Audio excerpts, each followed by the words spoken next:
Well, hello everyone. Well, one of the most common questions I get when I work with parents inside of my coaching practice is, how do I get my teen to do their homework? And the reason that people ask is because this has become a source of conflict, obviously. So today we're going to talk about 3 steps you can take that'll help transition this and so that it becomes not a source of conflict. And actually this is the first of 2 parts of 2 different videos on this topic, but the first 3 steps sort of lay that foundation. And once that foundation's laid, you won't ever have to worry about homework again. Now that would be awesome, wouldn't it? So let's take a look at these first 3 steps.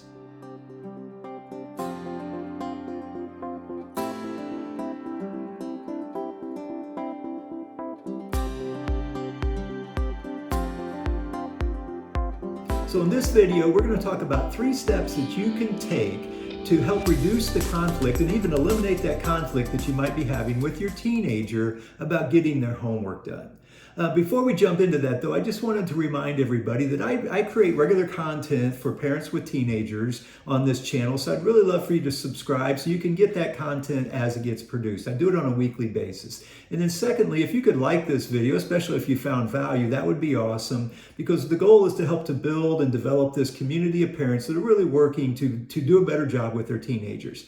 Then one other thing I wanted to mention before we dive into these 3 steps is that I have a free resource for you. I have 10 questions that you should never ask your teenager. Think of these as conversation killers. And then follow up with 10 great questions. These are the conversation starters. So again, I got this free resource for you. I think you'll really enjoy it and find that if you can start to work these questions in, that you can really shift the dynamic of the conversations that you're having with your teen. So anyway, click down below. You'll see a link and we can get you a PDF with those questions for you.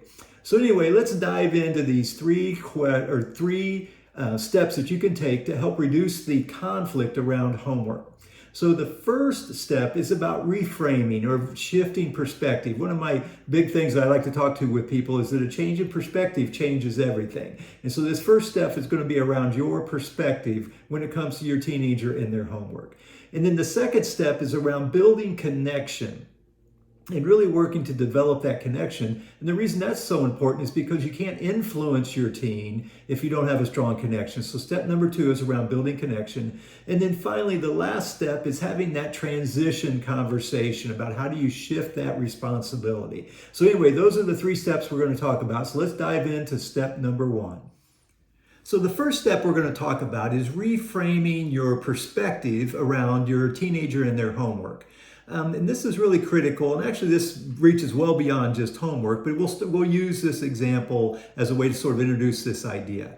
I'd like for you to think about there's different stages to parenting. Now, when your son or daughter were younger, a lot of what you did was you controlled what happened. You were in control of their schedule, what they did, when they did it. You sort of set the tone, if you will. But what happens is as that younger child then grows into their teen years, there needs to be a shift in responsibility. And actually, the distinction I'd like to draw out for you is your role shifts from one of control to one of empowerment.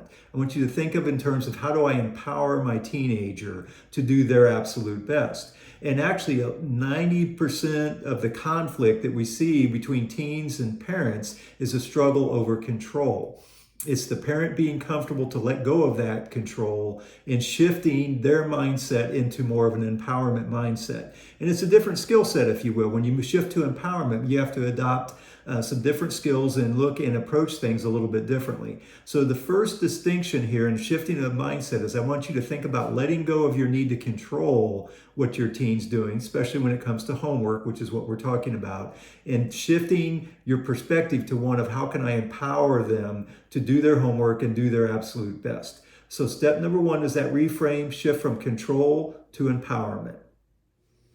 So step number 2 in our effort to reduce conflict around homework has to do with building connection. And what I'm going to ask you to do with this is do a little self-assessment of the quality of the connection or the deepness of your connection that you have with your teen so that you can be aware and maybe help to build and develop that. And what I'd encourage you to do is to think in terms of it's almost like a bank account. And you have 3 different types of engagements or interactions that you can have with your teen. If it's a good interaction, one that deepens or strengthens your connection, that's considered a +1, if you will, or like a deposit into that bank account. You can also have some interactions that are just neutral. They're neither positive nor negative. But they also may have other interactions that they damage or disrupt that relationship or the connection that you have with your teen. Consider those a -1 or like a withdrawal from that bank account.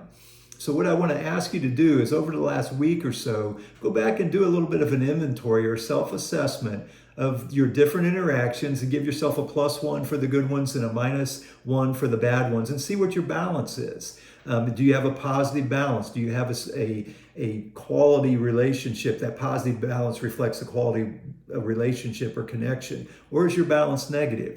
And then over the next week to 2 weeks, I encourage you again to be very aware and intentional and see if you can develop a positive balance. Try to be very intentional about having positive engagements with your teen so that you can build connection. So do that over the next couple of weeks. I think it'll go a long way because, again, without a quality connection, you can't hope to influence or empower your teenager. That quality connection is important there. So be very intentional about how you're engaging and how you're building connection and keep score just to see how you're doing. So that's step number 2 in our effort, in our process of trying to reduce the conflict around your teen's homework. So now we're ready for step 3 in this process. We're going to talk about shifting the responsibility, shifting from control to an empowerment. So the first step again was a mindset, you adopting that mindset. Step 2 was building connection, but now we're going to sort of make it official, if you will. And I encourage you to have a conversation with your teen to lay out this shift in responsibility. And so here's how it might go. Again, your goal is to shift the responsibility. So again, you find yourself in a good place, you sit down with your teen and you start open up and say, you're older now. It's time, I think, that you take on the responsibility for your grades. It's up to you. They're your grades. I still am here to support and help you in any way that I can, but I think you're big enough to be able to handle this now, or you're old enough and can be responsible enough to take care of your grades. Then you should ask, would you agree? Just to make sure they feel like they're ready. And the point is you're trying to shift and let them know that you're still there for them, but it's going to be a different role. You're not going to be asking about homework all the time. You're not going to be trying to control what they do. And again, this may be a little bit of a challenge for you, which is why that first step around shifting your mindset is so important, because you may find yourself slipping back into wanting to control what's going on.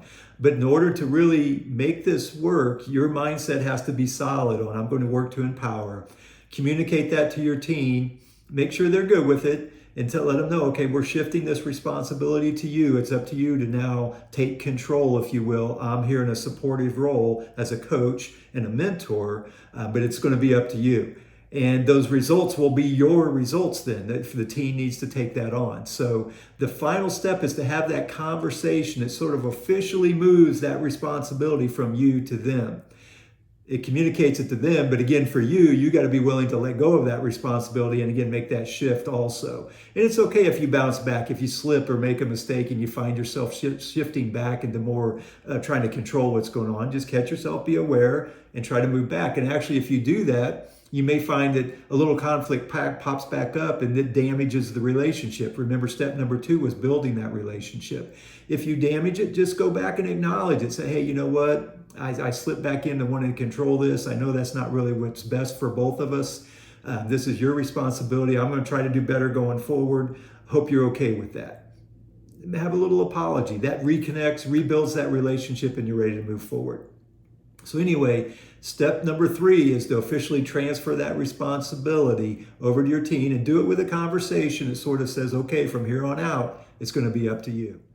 So in review, the 3 steps that we've talked about is first shifting your mindset, moving from control to empowerment.